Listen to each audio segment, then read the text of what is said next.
ወደ መጽሐፉ ዘልቀን ከመግባታችን በፊት ይህንን መጽሐፍ ሙሉን የምትፈልጉ ብቻ ከታች ዲስክሪፕሽን ቦክስ ላይ ባለው የቡና.com ሊንክ በመጠቀም ሙሉ መጽሐፉን ማግኘትና ማንበብ የራሳችሁ ማድረግ ትችላላችሁ። መዳፍህን በጥሞና ተመልክተህ ታውቃለህ? በመዳፍ ላይ የሚታዩ መስመሮች፣ እነዚያ ትንንሽ መስመሮች፣ እነዚያ መቆራረጦች፣ ክቦች፣ ቅርጾችና ምልክቶች በእውነቱ ምን ይሆን? በአጋጣሚ የተፈጠሩ ቅርጾች ብቻ ናቸው? ወይስ ሰው ራሱን ከመረዳቱ በፊት ሊያስተውላቸው የሚገቡ ምልክቶች ናቸው? አሁን መዳፍህን ከፍ አድርገህ ተመልከት። በመዳፍ ላይ አንድ ረዥም መስመር አለ። ሌላ መስመር ከሱ ይለያል። ሌላው ደግሞ ይዞራል፣ ይቆራረጣል፣ አንዳንዴም ይጠፋል። ምናልባት እስከ ዛሬ እነዚህን እንደ ተፈጥሮ የተሰሩ ትንንሽ መስመሮች ብቻ አይታቸው ይሆናል። ግን ዛሬ እነዚህን በሌላ አይን ልትመለከታቸው ነው። ምክንያቱም ይህ የመጽሐፍ ስለ እጅ መስመሮች ብቻ አይደለም፣ ስለ ቁጥሮችም ጭምር ነው። ስለ የልደት ቀንህ፣ ስምህ፣ ቁጥሮችና እነዚህን ቁጥሮች በሕይወት ላይ ሊኖራቸው ስለሚችለው ሚስጥራዊ ትርጓሜ፣ በተጨማሪም ስለ ከዋክብትም ጭምር በስፋት እንዳስሳለን። ሰው በምድር ላይ ሲወለድ ከሰማይ ጋር የሚፈጠረውን ግንኙነት ለመረዳት የሚሞክር የጥንት ዕውቀት ነው። እናም ከሁሉ በላይ ይህ መጽሐፍ ስለ አንተ ነው። ስለ ማንነትህ፣ ስለ ባህሪ፣ ስለ ጠንካራ ጎኖችህ፣ ስለ ድክመቶችህ፣ ስለ ፍላጎቶችህ፣ ስለ ምርጫ፣ ምናልባትም ስለ አንተ ራስህ እስካሁን ያላወቅከው የህይወት ገጽታ። ይህንን መጽሐፍ ሙሉውን የራስህ አድርገህ ስታነበው ወይም እዚሁ ስታዳምጥ ስለ ራስህ አንተ ራሱ እስካሁን ያላስተዋልከውን የህይወት ገጽታ ትረዳለህ። ይህ ቪዲዮ ማዳመጥ ከጀመርክ በኋላ መዳፍህን እንደ ቀድሞ ልትመለከተው አትችልም። ቁጥር ስትመለከት እንደ ቀድሞ ልታስበው አትችልም። የልደት ቀልህን ስትጽፍ እንኳን ከዚህ በፊት ያላየኸውን ነገር ልታስተውል ትችላለህ። እንዲሁም ሌሊት ሰማይን ስትመለከት፣ ከዋክብትን ስታይ ምናልባት እነዚያን ብርሃናማ ነጥቦች እንደ ቀድሞ ብቻ የሚያበሩ ከዋክብት ብቻ እንዳልሆኑ ሚስጥሩ ይገለጥልሃል። እንግዲህ አንድ ጥያቄ ልጠይቅህ። ሰው ራሱን በሙሉ ያውቃል? ብዙዎቻችን እኔ ራሴን አውቃለሁ እንላለን። እኔ ማን እንደሆንኩ አውቃለሁ። ምን እንደምወድ አውቃለሁ። ምን እንደማልወድ አውቃለሁ። ምን እንደምፈልግ አውቃለሁ። የባህሬን ነገር አውቃለሁ። ነገር ግን ስንቶቻችን በእውነት ራሳችንን በጥልቀት እናውቃለን? ለምን አንዳንድ ሰዎች በተፈጥሯቸው መሪ ይሆናሉ? ለምን ሌሎች ሰዎች ጸጥታን ይወዳሉ? ለምን አንዳንዶች ሁልጊዜ ለሌሎች የሚያስቡ ናቸው? ለምን አንዳንዶች ለገንዘብ በጣም ይጎብዛሉ? ለምን ሌሎች ጥሩ ገንዘብ ለመስራት አቅሙ አላቸው? አንዳንዶች ደግሞ ለፍቅር ብዙ ነገር ይሰጣሉ? ለምን አንዳንዶች በችግር ውስጥ እንኳን ጠንካራ ሆነው ይቆማሉ? ሌሎች ደግሞ በትንንሽ እንቅፋት እንኳን ወዲያው ተስፋ ይቆርጣሉ? እነዚህን ጥያቄዎች ከጥንት ጀምሮ ሰውን ሲያሳስቡ የኖሩ አስቸጋሪ ጥያቄዎች ናቸው። ሰው ራሱን ለመረዳት ተራራ ወጥቷል፣ ሰማይን ተመልክቷል፣ ቁጥሮችን አጥንቷል፣ የሰውን የእጅ መዳፍ ተመልክቷል፣ የልደት ቀናትን መዝግቧል፣ የከዋክብትን እንቅስቃሴ ተከታትሏል። ምክንያቱም ከነዚህ ሁሉ ጀርባ አንድ ትልቅ ጥያቄ ነበር። እኔ ማን ነኝ? የመዳፍ ንባብና የእጅ መመልከት ጥንታዊ የሰው ልጅ ልምድ ነው። የሰው መዳፍ አንድ አስደናቂ ነገር አለው። ሁለት ሰዎችን ተመልከት። ሁለቱም እጅ አላቸው፣ ሁለቱም ጣቶች አሏቸው፣ ሁለቱም መዳፍ አላቸው። ነገር ግን የመዳፋቸው መስመሮች በፍጹም አንድ አይነት አይደሉም። እያንዳንዱ እጅ የራሱ ቅርጽ አለው፣ የራሱ መስመር አለው፣ የራሱ ምልክቶች አሉት። ይህ ለሰው ልጅ እጅግ ማራኪ ጥያቄ ይፈጥራል። ይህ ልዩነት ምን ይናገራል? በዚህ ቪዲዮ ውስጥ የእጅ መስመሮችን እንደ ቀላል ቅርጾች ብቻ አንመለከታቸውም። የተለያዩ መስመሮች በባህላዊ የእጅ ምልክት ንባብ ውስጥ ምንን ይወክላሉ? የልብ መስመር ምንን ይወክላል? የአእምሮ መስመርስ ምንን ይወክላል? የህይወት መስመር የሚባለው ምንን ይወክላል? የእድል ወይም የዕጣ ፈንታ መስመር አለ? ካለስ ስለምን ይናገራል? መስመሮቹ ሲጠናከሩ ወይም ሲደክሙ በባህላዊ ትርጓሜ ምን ይጠቁማሉ? መስመሮቹ እርስ በርስ ሲቆራረጡስ? ሲደራረቡስ? ሲያበቁና ሲቀየሩስ? እነዚህን ጥያቄዎች ዛሬ እኛ የምንገባበት የእውቀት ዓለም ናቸው። ነገር ግን አንድ ነገር ልብ በል። ይህን እውቀት ስትሰማ እንደ ፍጹም ሳይንሳዊ ትንበያ አትውሰደው። የእጅ መስመር ንባብ፣ ኒውሜሮሎጂና ኮከብ ቆጠራ በብዙ ባህሎች የቆዩ የትርጓሜ ስርዓቶች ናቸው። ዋጋቸው ምናልባት ሁሉንም የወደፊት በትክክል ሊነግሩ በመቻላቸው ላይ ሳይሆን ራስህን በአዲስ መንገድ እንድትጠይቅ በሚያደርግህ አቅም ውስጥ ሊሆን ይችላል። ሌላኛው የምንመለከተው ስለ ቁጥሮች ሲሆን በህይወት ውስጥ የተደበቀ ቋንቋ ነው። አሁን ከመዳፍ እንውጣና ስለ ቁጥር አስብ። ማንኛውም ቁጥር 1፣ 2፣ 3፣ 4፣ 5 ቁጥር ለኛ በተለምዶ ለመቁጠር የምንጠቀምበት ምልክት ነው። ነገር ግን በኒውሜሮሎጂ ውስጥ ቁጥሮች ከመቁጠር በላይ ምሳሌያዊ ትርጉም እንዳላቸው ይታሰባል። እንበልና የልደት ቀንህን አስብ፣ የተወለድክበትን ዓመት፣ ወር፣ ቀን። እነዚህ ቁጥሮች በህይወትህ ውስጥ አንድ ጊዜ ብቻ የተጻፉ ይመስላሉ። ነገር ግን ቁጥሮች ቆጣሪዎች እነዚህን ቁጥሮች በሌላ መንገድ ይመለከቷቸዋል። አንዳንድ ቁጥሮች ግለሰብነትን ሲወክሉ፣ ሌሎቹ ግንኙነትን ለመወከል ይውላሉ። ቀሪዎቹ ለምኞት፣ ለስልጣን፣ ለፈጠራ እንዲሁም ለመንፈሳዊነት ጭምር ይጠቅማሉ። እያንዳንዱ ቁጥር የራሱ ታሪክ እንዳለው ይታሰባል። ስለዚህ ለራስህ ይህን ጥያቄ ጠይቅ። የልደት ቀኔ ከኔ ጋር የሚያገናኘው ምሳሌያዊ ትርጉም አለ? ይህን ጥያቄ እንደ ቀላል ጥያቄ ሊመስል ይችላል፣ ግን ከሱ ጀርባ አንድ ትልቅ ፍላጎት አለ። ሰው ህይወቱ ትርጉም እንዳለው ማመን ይፈልጋል። በመጨረሻም አሁን ሌላ ምስል አስብ። ስለ ሌሊት። ከተማዋ ጸጥ ብላለች። መብራቶች በቦታ ቦታ ይበራሉ። አንተ ግን ወደ ሰማይ ተመልክተሃል። በላይ ሺዎች የሚመስሉ ከዋክብት አሉ። ላንተ የሚመስል ትንንሽ ብርሃኖች ብቻ ነው።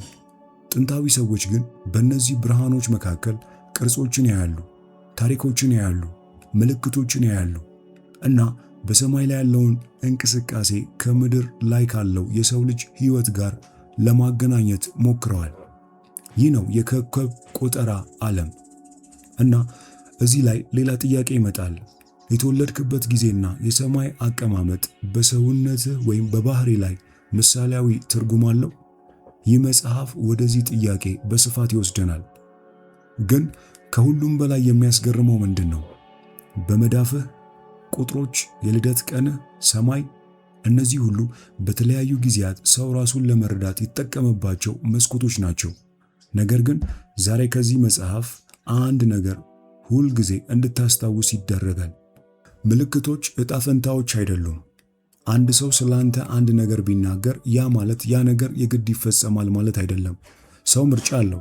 ሰው ነፃ ፈቃድ አለው። ሰው ሊለወጥ ይችላል። ይህ ምናልባት ከሁሉም የሚበልጠው ምስጢር ነው። ቼይሮ፣ ሚስጥራዊ ተርጓሚ። በዚህ ዓለም ውስጥ ቼይሮ በጣም የሚጠቀስ ስም ነው። እሱ ለእጅ ንባብ፣ ለቁጥር ትርጓሜና ለኮከብ ቆጠራ ያሳየውን ፍላጎት ለብዙ ሰዎች ይህን ዓለም የበለጠ እንዲያውቁ አድርጓል። እና አሁን የሱን ዕውቀት ወደ አንተ ለማምጣት በዚህ መጽሐፍ ጉዞ እንጀምራለን። ግን ይህ የሚሆነው በፍጥነት አይደለም። ይህ መጽሐፍ እንደ ቀላል መረጃ ተሰርዞ የሚያልቅ አይደለም።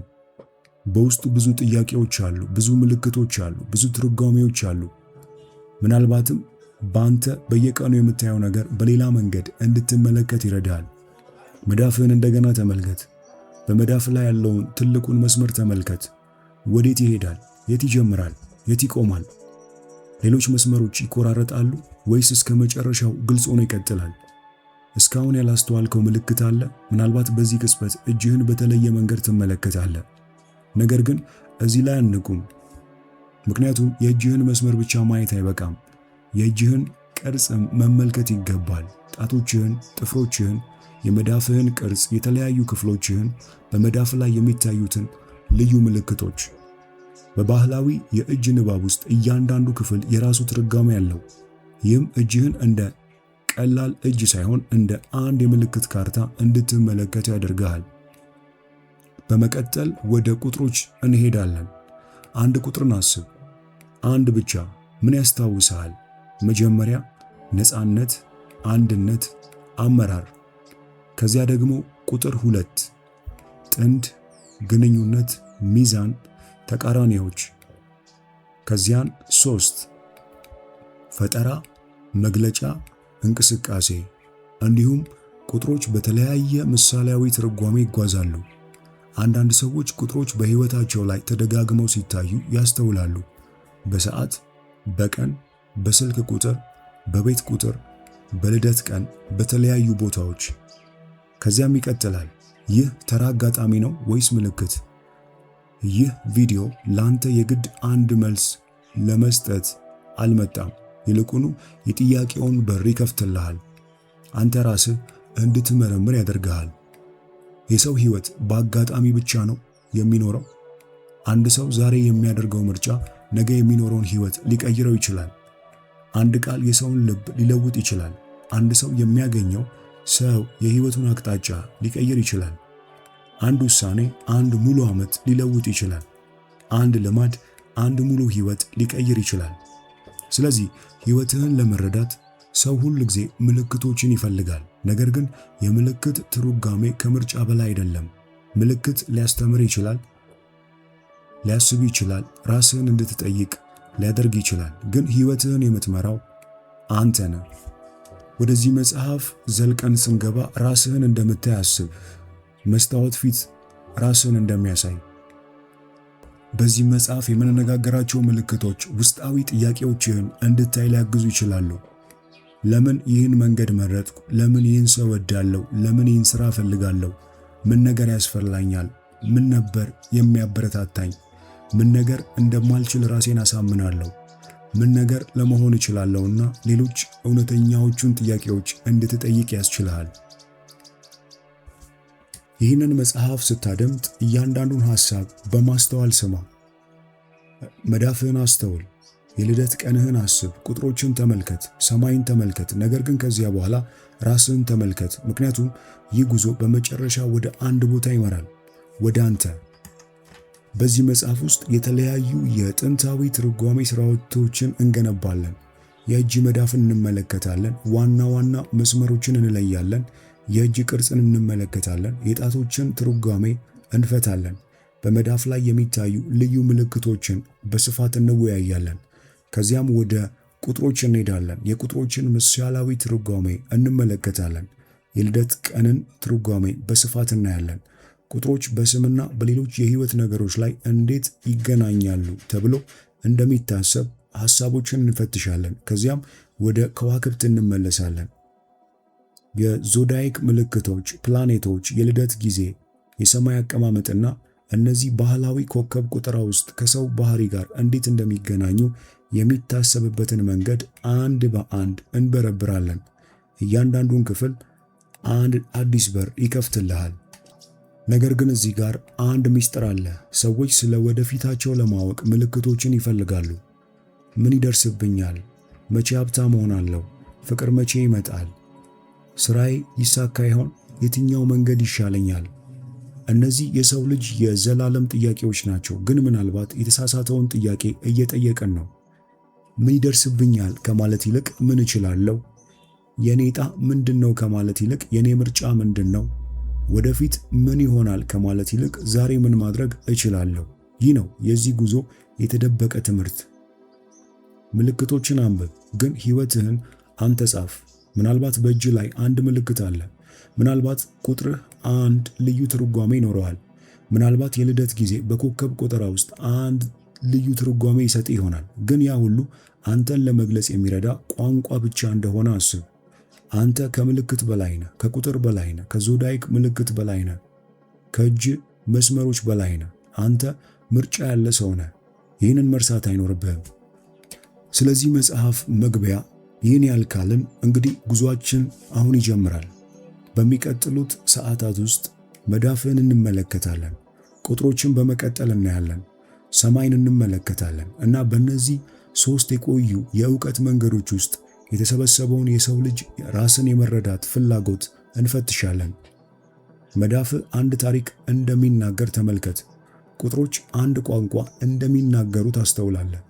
ከዋክብትና ሰማይ አንድ ካርታ እንደሆነ ታስባለህ። ነገር ግን ከዚህ ሁሉ በኋላ ራስህን እንደ ተጓዥ ተመልከት። አንተ የራስህን ሕይወት እየመራ ነው። ምልክቶች ካሉ እነሱን ተመልከት። ትርጓሜዎች ካሉ መርምራቸው። ታሪኮች ካሉ አዳምጣቸው።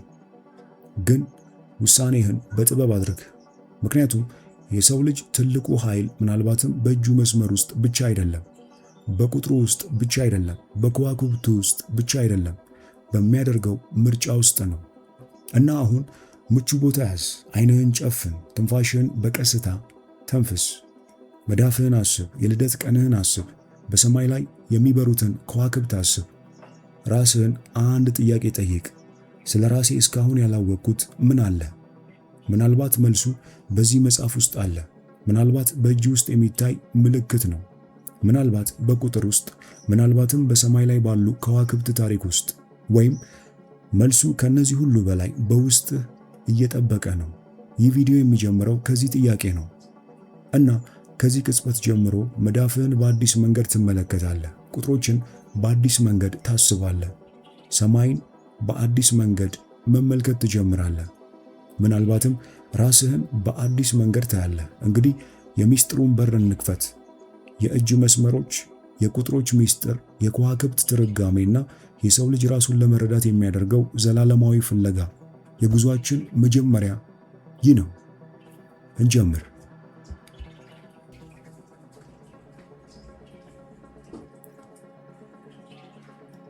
እንኳን ወደ ሚስጥራዊ ጉዞ ኒውመሮሎጂ፣ አስትሮሎጂ እና ፓልሚስትሪ በደህና መጣችሁ። በዚህ አጠቃላይ መመሪያ ውስጥ የቁጥሮችን ኮከብ ቆጠራና የመዳፍ ንባብ ትምህርት ወደሚማርኩ ግዛቶች ውስጥ በስፋት እንገባለን። በቁጥሮች የሰማይ አካላትና በእጃችን ላይ ባሉ መስመሮች መካከል ያለውን ልዩነት ግንኙነት በመረዳት ራሳችንን የማወቅና የፈጠረንን የምናውቅበትን መንገድ ብለን እንጀምራለን። በዚህ መጽሐፍ ውስጥ ለዘመናት ስልጣኔን ያስደመሙ ሚስጥራዊ ጥበቦችን በመያዝ የለውጥ ጉዞ ትጀምራላችሁ። የቁጥሮችን ኃይል በመግለጥ ሕይወታችንን እንዴት እንደሚቀርጹና ዕጣ ፈንታችን ላይ ተጽዕኖ እንደሚያሳድሩ በመመርመር ብለን እንጀምራለን። ከዚህ በመነሳት የኮከብ ቆጠራን ሚስጥሮች በመክፈትና ከ12ቱ የዞዳይክ ምልክቶች በስተጀርባ ያለውን ጥልቅ ትርጉም በመግለጥ ወደ ሰላስቲያል ዓለም ዘልቀን እንገባለን። በእጃችን ላይ የተቀረጸውን ልዩ ቋንቋ እንፈታለን። ወደ መዳፍ ጥበብ ውስብስብነት ስንገባ ለመደነቅ መዘጋጀት ይኖርባቸዋል። የመዳፍ መስመሮች፣ ተራራዎችና ቅርጾች የእርሶን ስብዕና ያለፉ ልምምዶችና የወደፊትን አቅሞቹን የተደበቁ ገጽታዎችን እንዴት እንደሚገልጡ ትማራላችሁ። በተግባራዊ ቴክኒኮችና አስተዋይ ትርጓሜዎች መዳፎችን በልበ ሙሉነት የማንበብና ለሌሎች ጥልቅ መመሪያ ለመስጠት ክህሎቱ ያገኛችኋል። በዚህ መጽሐፍ ውስጥ የቁጥሮች ኮከብ ቆጠራና የመዳፍ ማንበብ ጥናት ታሪካዊ አመጣጥን እንቃኛለን። ባህላዊ ፋይዳቸውንና ዛሬ ባለው ዓለም ውስጥ ያላቸውን ዘላቂ ጠቀሜታ አንድ በአንድ ትማራላችሁ። ኒውመሮሎጂ በግላዊ ልማት፣ ግንኙነትና በንግድና ፋይናንስ ጉዳዮች ላይም እንዴት እንደሚተገበር እናያለን። ይህ ብቻ አይደለም። በተጨማሪ በሕይወታችን ላይ የኮከብ ቆጠራ ትራንዚቶችንና ገጽታዎችን እናያለን። ይህ መጽሐፍ ለጀማሪም ሆነ ለአዋቂዎች ሁሉን አቀፍና ተደራሽ መመሪያ እንዲሆን ታስቦ የተዘጋጀ ሲሆን የግል ግንዛቤዎችን ብትፈልግ ስለነዚህ ሚስጥራዊ ጥበቦች ያለህን ግንዛቤ ለመጨመር ወይም ብቃት ያለው ባለሙያ ለመሆን ከፈለግ ይህን መጽሐፍ በእያንዳንዱ እርምጃ አርብሮ ይሆናል። እንግዲያው አእምሮን ክፈት፣ የአጽናፈ ዓለምን ድንቆች ተቀበል። እናም በዚህ የለውጥ ጀብድ ላይ የቁጥር የስነ ከዋክብትና የእጅ መዳፍ እንቆቅልሾችን ስንገልጥ ከኛ ጋር ተቀላቀል። እርሶም በሚጠብቀው አስደናቂ ጥበብ ለመደነቅ፣ ለመረዳትና ለመነሳሳት ተዘጋጁ። በመቀጠል የምናየው የቁጥሮችን ኃይል በመግለጥ ይሆናል። አብረን እንቆይ።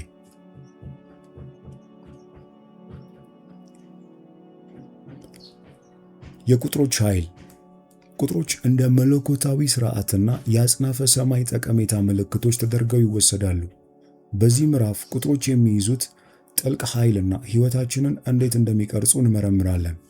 ከጥንታዊ የግብፅና የባቢሎን ስልጣኔዎች ጀምሮ እስከ ዘመናዊው የቁጥር ጥናት ድረስ የዚህን ምስጢራዊ ጥበብ ታሪክና ዝግመተ ለውጥ እንቃኛለን። እያንዳንዱ ቁጥር ልዩ ንዝረቱንና ተምሳሌታዊነቱን እንዴት እንደሚሸከም በመረዳት ወደ ኒውሜሮሎጂ መሠረታዊ መርሆች ዘልቀን እንገባለን። የትውልድ ቀኖን ስሞን በማሰስ ራስዎን ያገኛሉ። የባህሪውን ዋና ገጽታዎችና የህይወት ጉዞውን የሚቆጣጠሩትን መሠረታዊ ንድፎችን ያገኛሉ። በተጨማሪም የቁጥር ዑደቶችንና የግል ዓመታትን ጽንሰ ሐሳብ እናሳውቆታለን። ይህም በሕይወቱ የገጠሙትን ግርዶሽና ፍሰት ላይ ጠቃሚ ግንዛቤዎችን ይሰጠውታል።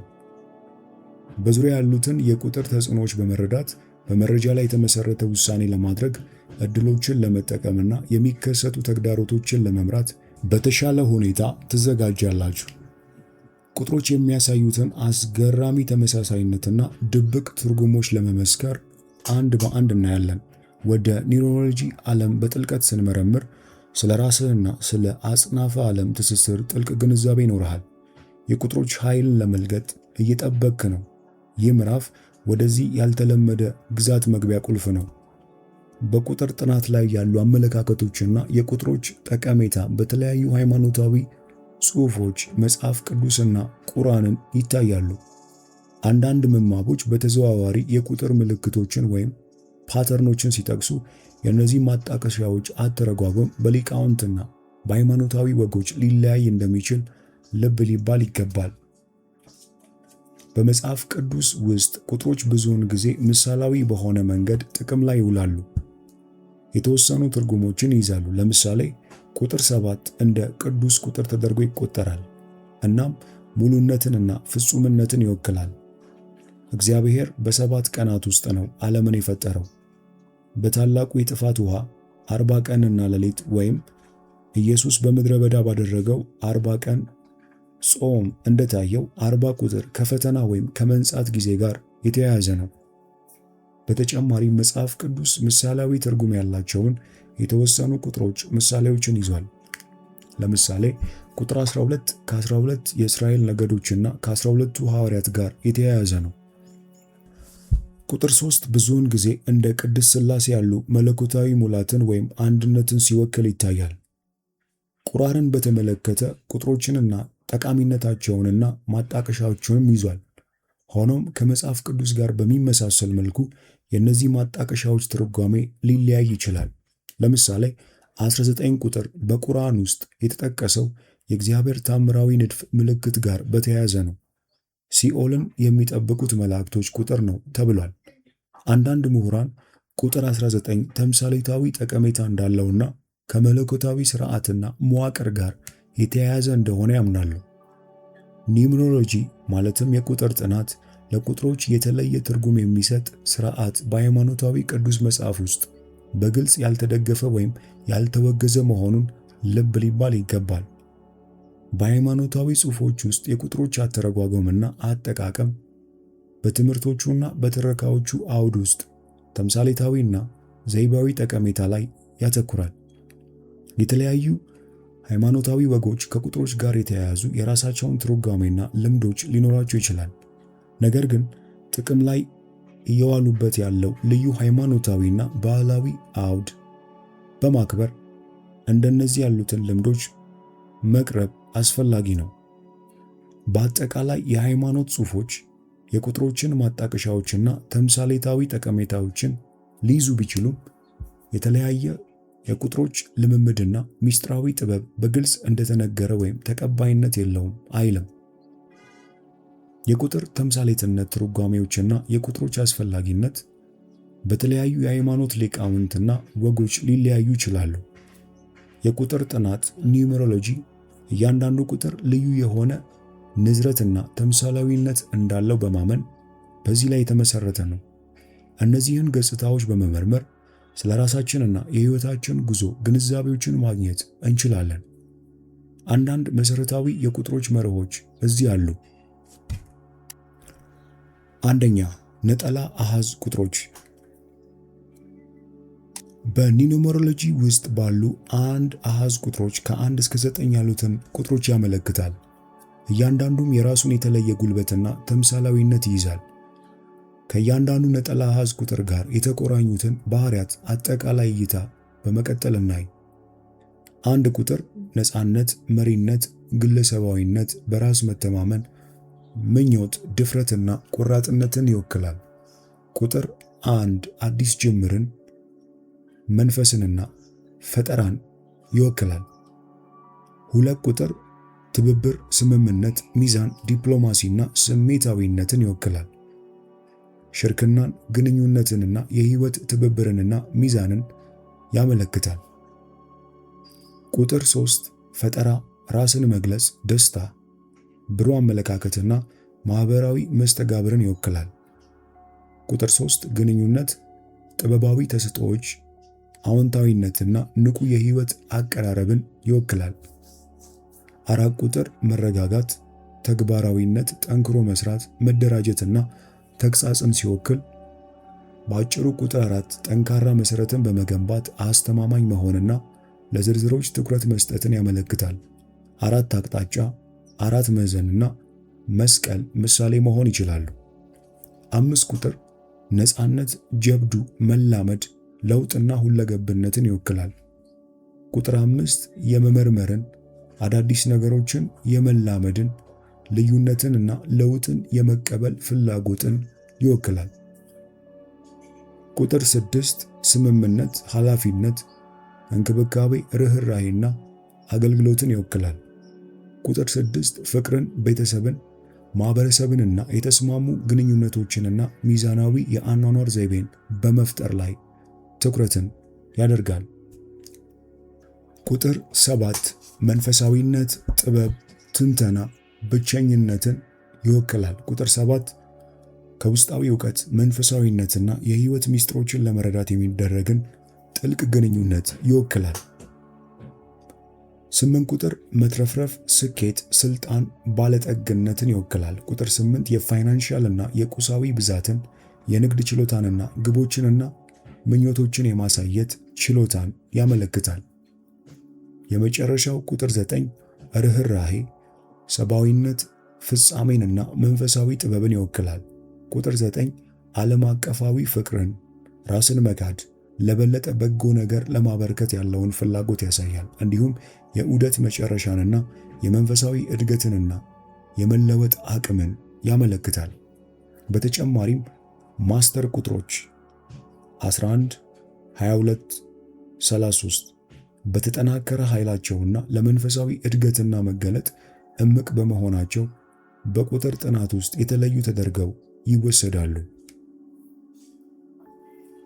ማስተር ቁጥሮች ከአንድ አሃዝ ቁጥሮች በተጨማሪ በኒውመሮሎጂ ውስጥ 3 ዋና ዋና ቁጥሮች አሉ።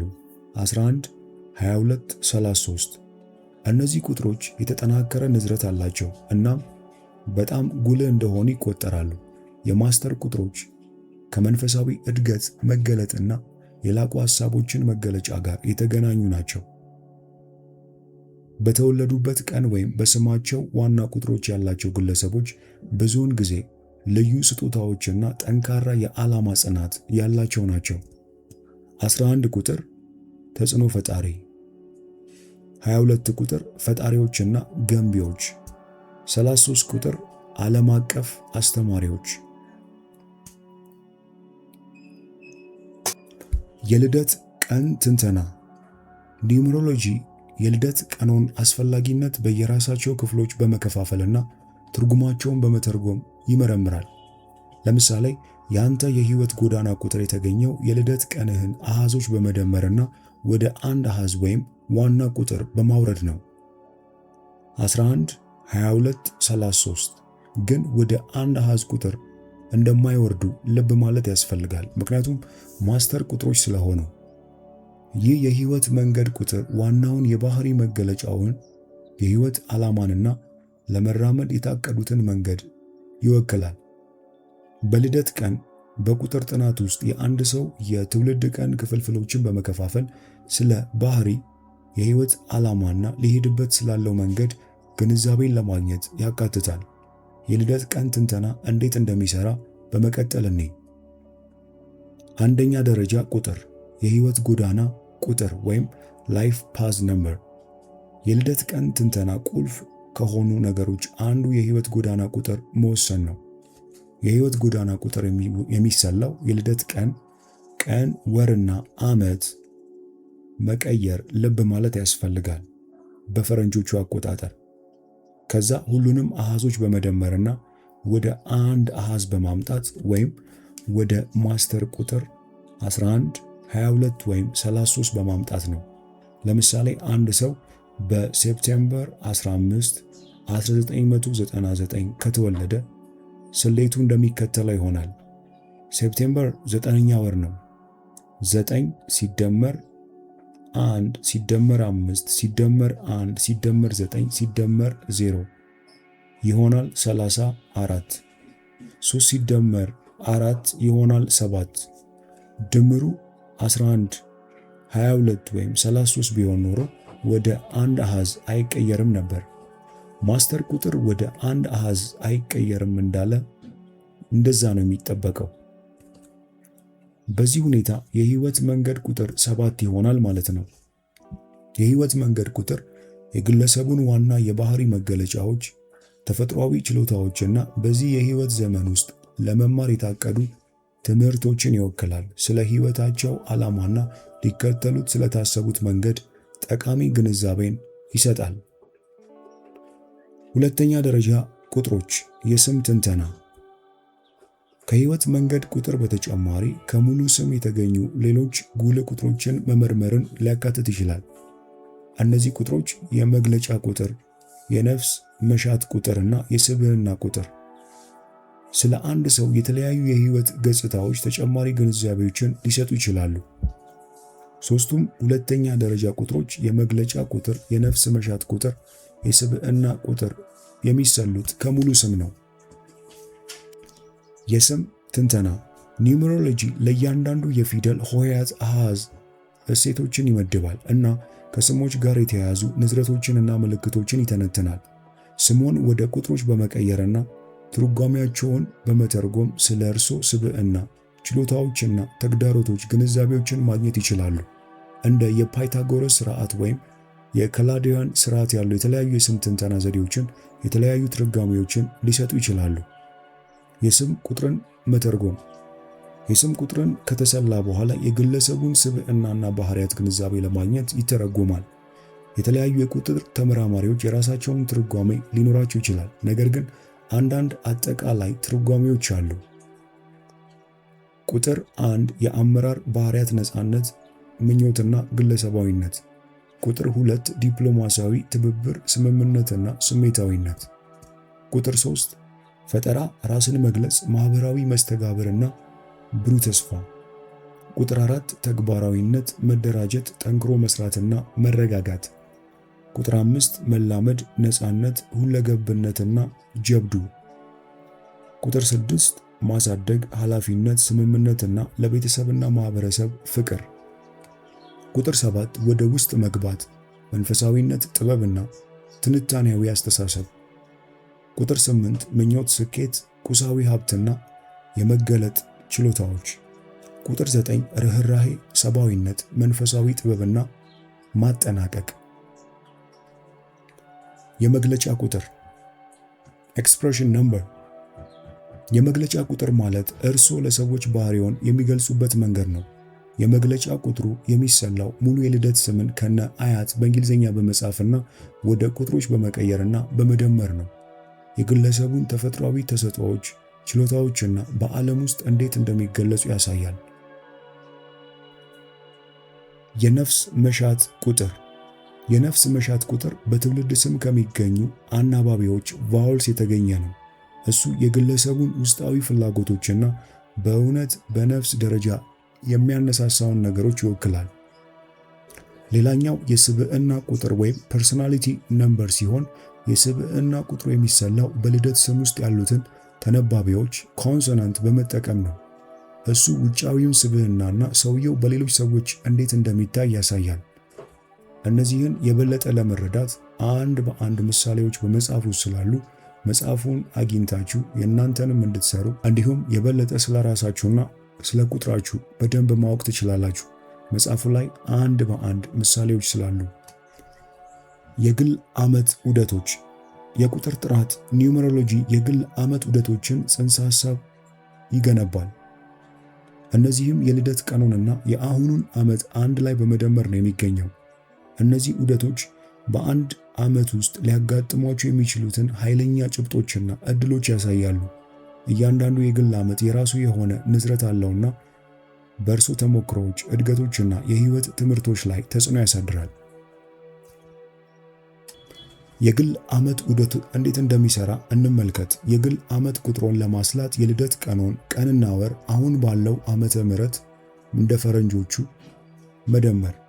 ለምሳሌ ከላይ ባየነው ምሳሌ የስምረት የትውልድ ቀን በፈረንጆቹ ጁላይ 24 ከሆነና የአሁኑ ዓመት 2023 ከሆነ ስሌቱ እንደሚከተለው ይሆናል። ጁላይ 7ኛ ወር ነው። ስለዚህ የሚወክለው ቁጥር 7 ነው።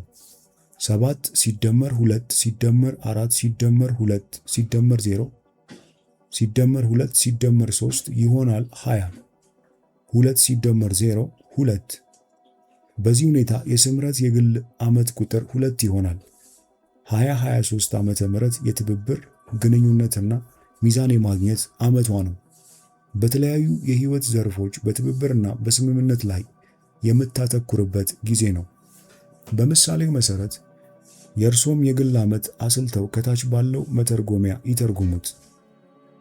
የግል ዓመት ቁጥሮን መተርጎም።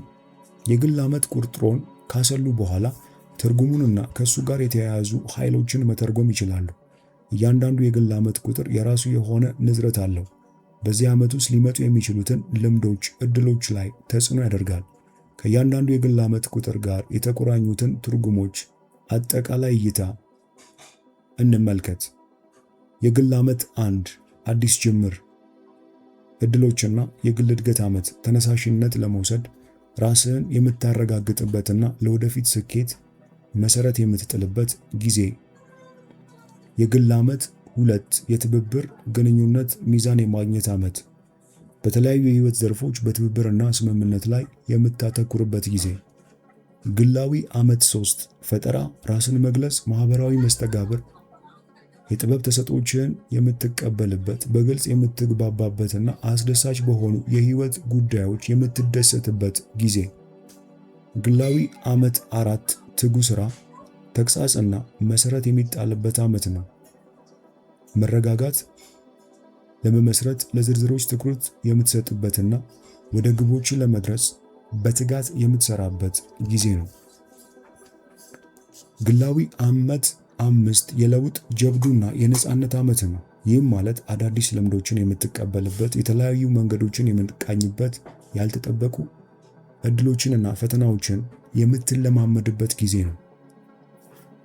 ግላዊ ዓመት 6 የስምምነት ኃላፊነትና የመንከባከብ ዓመት ነው። በቤተሰብ በግንኙነት ላይ ትኩረት የምታደርግበትና ለራስና ለሌሎች ሚዛናዊና አፍቃሪ አካባቢን የምትፈጥርበት ጊዜ ነው። ግላዊ ዓመት 7 የውስጥ እይታ፣ መንፈሳዊነት፣ የውስጣዊ እድገት ዓመት ነው። ወደ ራስህ ነጸብራቅ የምንገባበት፣ መንፈሳዊ ልምምድህን የምታጠናክርበት ጊዜ ነው። ጥበብና ማስተዋልን የምትፈልግበት ዓመት ነው። የግል ዓመት 8 የተትረፈረፈ የተሳካለትና ቁሳዊ ስኬት የበዛበት ዓመት ነው። ግቦቻችሁን የምትገልጹበት፣ በሙያ ወይም በገንዘብ ጉልህ የሆነ መሻሻል ለማድረግና የተሰላ ስጋቶችን የምትወስዱበት ጊዜ ነው። ግላዊ ዓመት 9 የፍጻሜ የርህራሄና የለውጥ ዓመት ነው። የማይጠቅምህን ትተህ ሰብአዊ ወገኖችህን የምታቅፍበትና በሚቀጥለው ዓመት ለአዲስ ጅማሮ የምትዘጋጅበት ጊዜ ነው። እያንዳንዱ የግል ዓመት ዑደት የራሱ የሆነ የተለየ ጉልበት አለው። የእርሶን የግል ዓመት ቁጥር መረዳት የዓመቱን ዕድሎች፣ ተግዳሮቶችና አጠቃላይ የኃይለኛውን ጭብጥ ለመዳሰስ ያግዞታል። ይህም በጥንቃቄ ምርጫዎችን እንድታደርጉና ከህይወቶ ልምዶች ፍሰት ጋር እንድትጣጣሙ ያስችሏቸዋል። የግላዊ ዓመት ዑደት በተከታታይ የሚያረጋግጠው የ9 ዓመት ዑደት ሳይክል እንደሚከተለው ልብ ማለት ያስፈልጋል። ከ9ኛው የግል ዓመት በኋላ ዑደቱ በአዲስ አንድ የግል ዓመት እንደገና ይጀምራል። በመቀጠል የምናየው ቁጥሮችና የግል እድገት ወይም ደግሞ ኒውመሮሎጂና የግል እድገት ምን ያገናኛቸዋል? በመቀጠል የምናየው ሐሳብ እሱን ይሆናል። አብረን እንቆይ።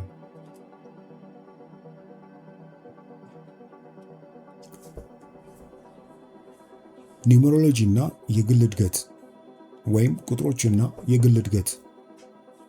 ከተወለዱበት ቀንና ስም ጋር የተቆራኙ ቁጥሮች በመመርመር ኒውመሮሎጂ ስለ አንተ ጥንካሬ፣ ድክመትና የህይወት ጉዞ የሚቀርጹትን መሰረታዊ ፓተርኖች ላይ ጠቃሚ ግንዛቤዎችን ሊሰጥ ይችላል። በዚህ ክፍል ወይም ምዕራፍ ውስጥ ኒውመሮሎጂ ለግል እድገት አስተዋጽኦ ሊያደርግባቸው የሚችሉባቸውን ጥልቅ መንገዶች የምንቃኝ ይሆናል። 1. ራስን ማወቅ። ቁጥሮች ኒውመሮሎጂ የእርስዎን እውነተኛ ማንነትና አቅም የሚያንጸባርቅ እንደ መስታወት ሆኖ ያገለግላል። በቁጥር ፕሮፋይሎ ውስጥ ያሉትን የቁጥሮች ትርጉምና ንዝረት በመረዳት የእርስዎን ስብዕናና ባህሪያት ዝንባሌ ጠለቅ ያለ ግንዛቤ ያገኛሉ። ይህ ራስን ማወቅ ጥንካሬውን እንዲቀበሉና እድገትን በሚጠይቁ መስኮች ላይ እንዲሰሩ ይረዳውታል። ራስን ማወቅ የግላዊ እድገት ቁልፍ ገጽታ ነው እና ኒውመሮሎጂ ራስን በጥልቀት ለመረዳት ጠቃሚ ግንዛቤዎችን ሊሰጥ ይችላል። በቁጥር ጥናት ውስጥ ራስን ማወቅ የእርስዎን ጉዞ የሚቀርጹ የግለሰባዊ ባህሪዎችን፣ ጥንካሬዎችን፣ ድክመቶችን በግልጽ መረዳትን ያካትታል።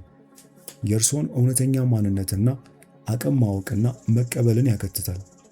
ኒውመሮሎጂ ይህን የሚያገኘው ከተወለዱበት ቀንና ስም ጋር የተያያዙ ቁጥሮችን በመመርመር ነው። እያንዳንዱ ቁጥር የአንተን ስብዕናና የህይወት ተሞክሮዎች የተለያዩ ገጽታዎች የሚወክል ልዩ ንዝረትና ተምሳሌታዊነት ይይዛል። የእነዚህን ቁጥሮችና ትርጉም ጉልበት በመረዳት ስለ አንተ ጠለቅ ያለ ግንዛቤ ማግኘት ትችላለህ። ኒውመሮሎጂ ራስን ለመገንዘብ አስተዋጽኦ የሚያደርገው አንዳንድ መንገዶች አሉ። የህይወት ጎዳና ቁጥር። የአንተ የህይወት ጎዳና ቁጥር ከቁጥር በጣም ጉልህ ከሆኑ የቁጥር ገጽታዎች አንዱ ነው።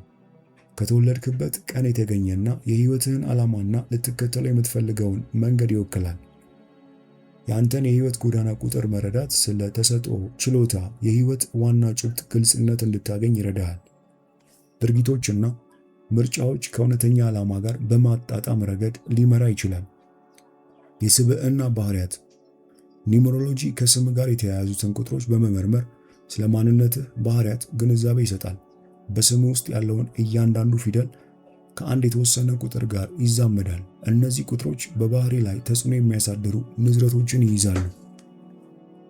ከእነዚህ ቁጥሮች ጋር የተቆራኙ ባህሪያት በመረዳት ስለ ጥንካሬና ድክመት ተፈጥሯዊ ዝንባሌ ጠለቅ ያለ ግንዛቤ ማግኘት ትችላለህ። ጥንካሬና ድክመቶች።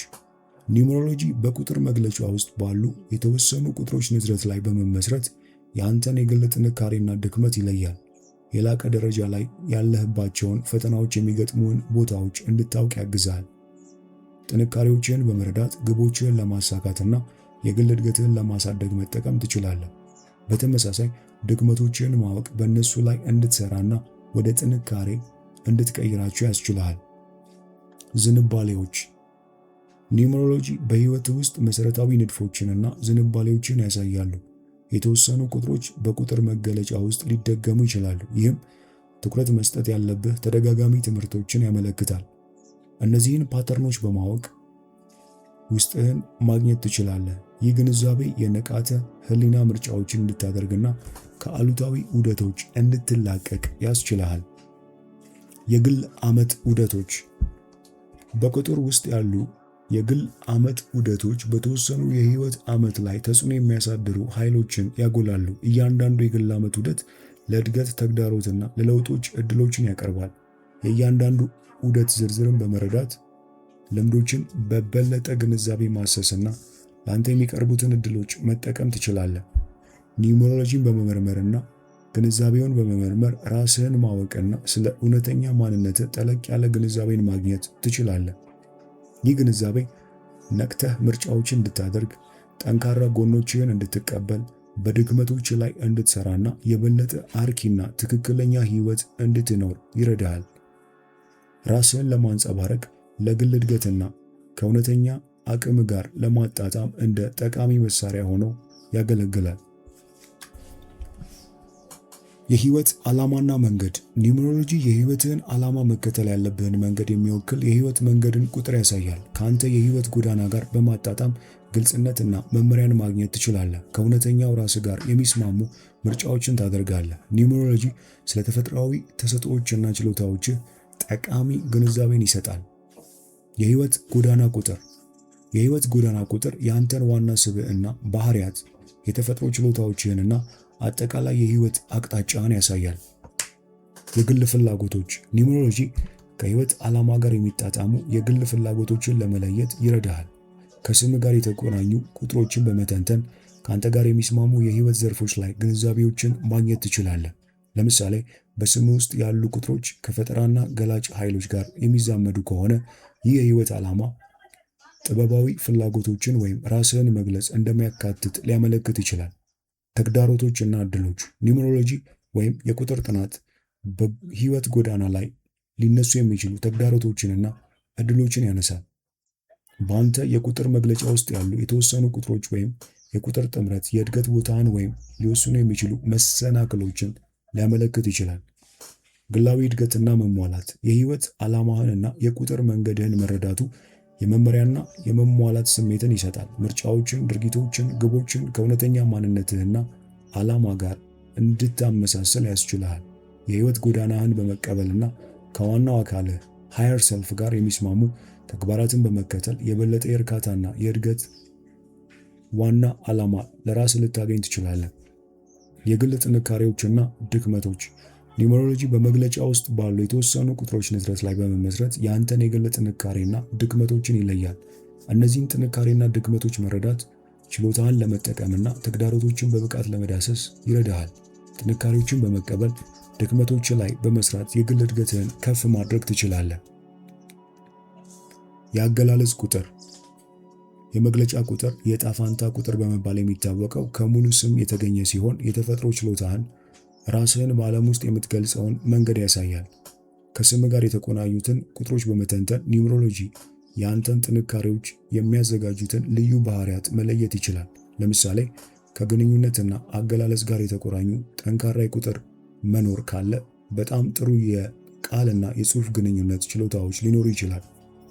የህይወት መንገድ ቁጥር ይህ የህይወት መንገድ ቁጥር የግል ጥንካሬን በመለየት ረገድም ሚና ይጫወታል። እሱ የአንተን ዋና ይዘትና በዚህ የህይወት ዘመን ለመማር የምታስበውን ትምህርቶች ይወክላል። የቁጥሮች ሚዛን ኒውመሮሎጂ ጥንካሬና ድክመቶችን ለመወሰን በቁጥር ውስጥ ያሉትን የቁጥሮች ሚዛን ይመለከታል። የተወሰኑ ቁጥሮች መብዛትን፣ የጥንካሬ አካባቢን ሊያመለክት ሲችሉ፣ የተወሰኑ ቁጥሮች እጥረትን፣ ግን ልማት የሚፈልግ አካባቢን ሊመለክት ይችላል። የግል እድገት ቁጥሮች በቁጥር መግለጫ ውስጥ ያሉ አንዳንድ ቁጥሮች የእድገትና እምቅ ችሎታን ሊያመለክቱ ይችላሉ። በመቀጠል የምናየው ቁጥሮችና በቢዝነስ እንዲሁም በፋይናንስ በገንዘብ ህይወት ውስጥ ያላቸውን ተጽዕኖ ይሆናል።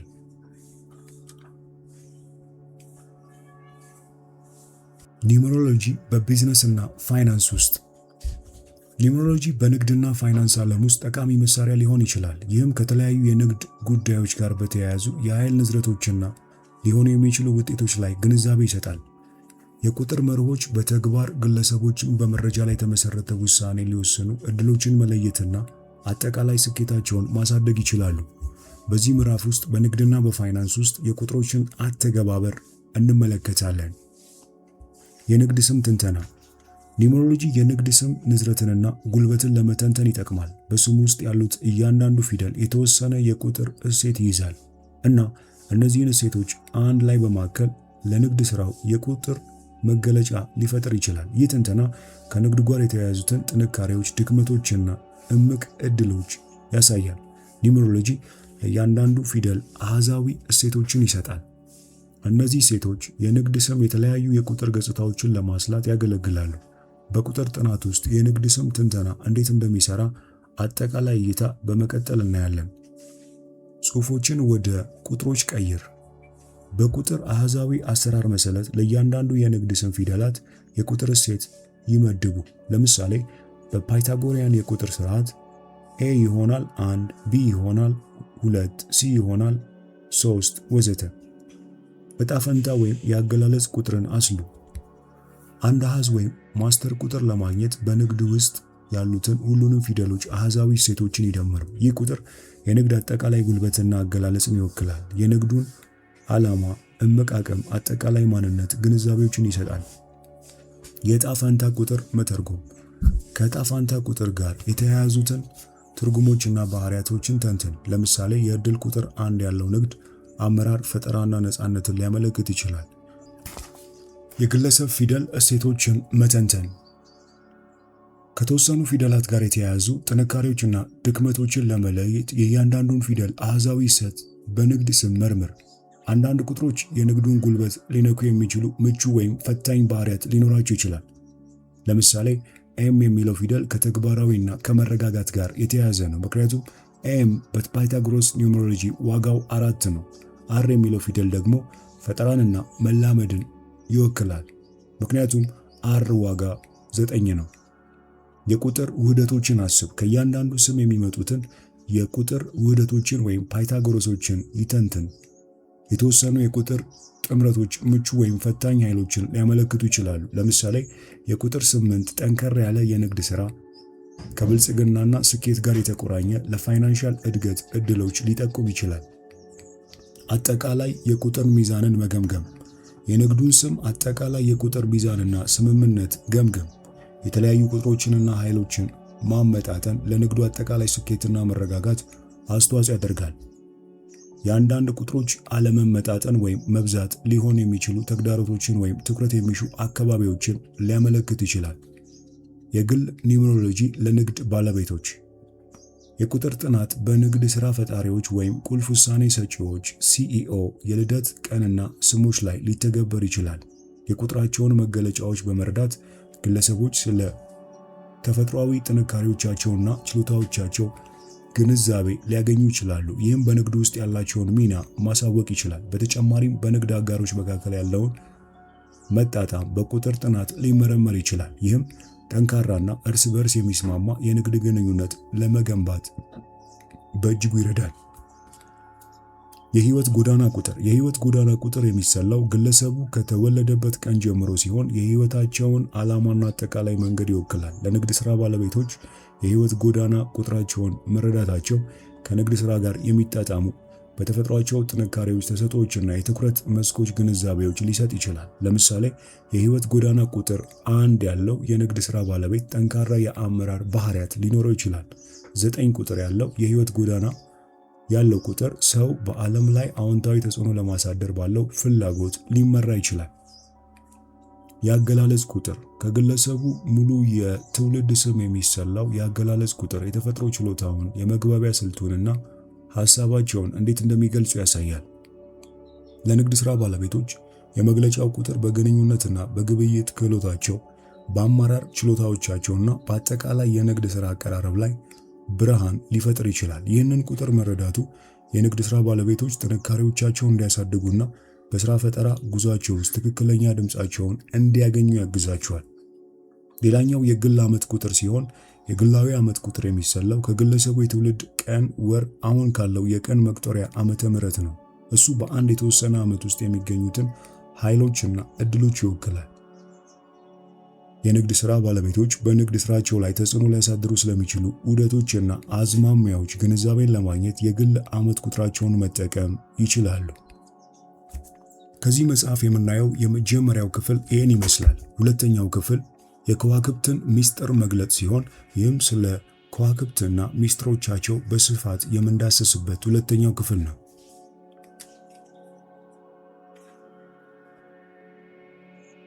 የከዋክብት ሚስጥርን መግለጥ ኮከብ ቆጠራ የሰማይ አካላትን የማጥናት ጥንታዊ ልምምድና በሰው ሕይወት ላይ ያላቸውን ተጽዕኖ በታሪክ ዘመናት ሁሉ ስልጣኔዎችን ማርኳል።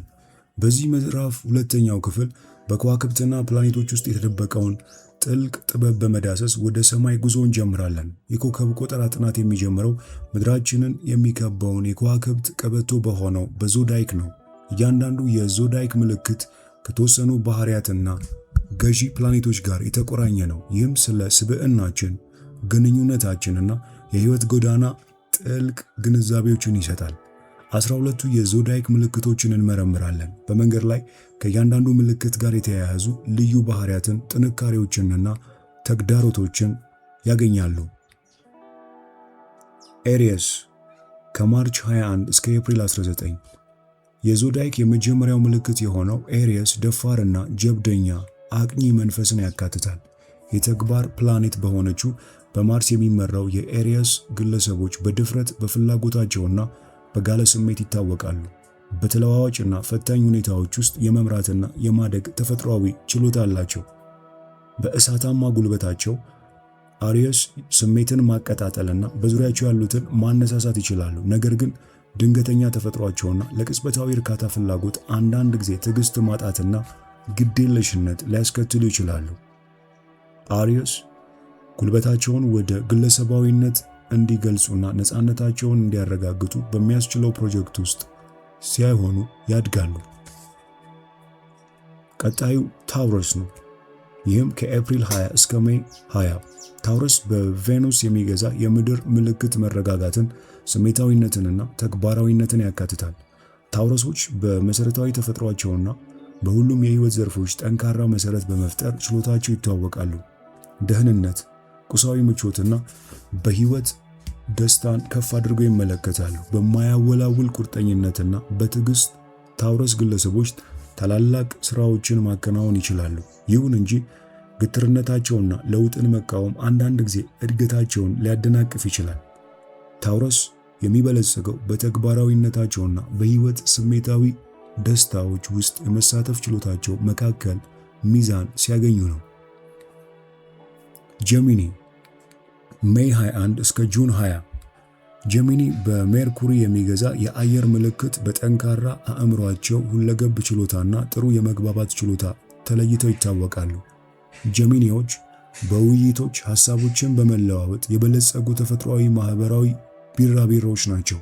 የማወቅ ጉጉት፣ ተፈጥሮ ድብርነታቸውና እረፍት ማጣት በአንድ ነገር ላይ ረዘም ላለ ጊዜ እንዲቆዩ ፈታኝ ያደርግባቸዋል። ጀሚኒዎች የሚበለጽጉት የመላመድ ችሎታቸውን ሲቀበሉና ከሌሎች ጋር ለመገናኘት የተለያዩ ፍላጎቶችን ለማሳደድ የአእምሮ ችሎታቸውን ሲጠቀሙ ነው። ካንሰር ጁን 21 እስከ ጁላይ 22። ካንሰር በጨረቃ የሚመራ የውሃ ምልክት ስሜትን፣ ውስጣዊ ስሜትንና የማሳደግ ባህሪያትን ይወክላል። ካንሰሮች ጥልቅ ሩህሩህ፣ አስተዋይና አዛኝ ግለሰቦች ናቸው። ለሌሎች ደህንነት ቅድሚያ የሚሰጡ፣ በጠንካራ ስሜታዊ ትስስርና ሞቅ ያሉ ደህንነቱ የተጠበቀ የቤት አካባቢ ለመፍጠር ባላቸው ችሎታ ይታወቃሉ። ነገር ግን የእነሱ ስሜታዊነትና ስሜታዊ ተጋላጭነት አንዳንድ ጊዜ የስሜት መለዋወጥና ያለፈውን ጊዜ የመያዝ ዝንባሌን ያስከትላል። ካንሰር የሚያድገው የመንከባከብ ተፈጥሯቸውን ሲቀበሉና ስሜታዊ ደህንነታቸውን ለመጠበቅ ጤናማ ድንበሮችን ሲፈጥሩ ነው። ሊዮ ጁላይ 23 እስከ ኦገስት 22።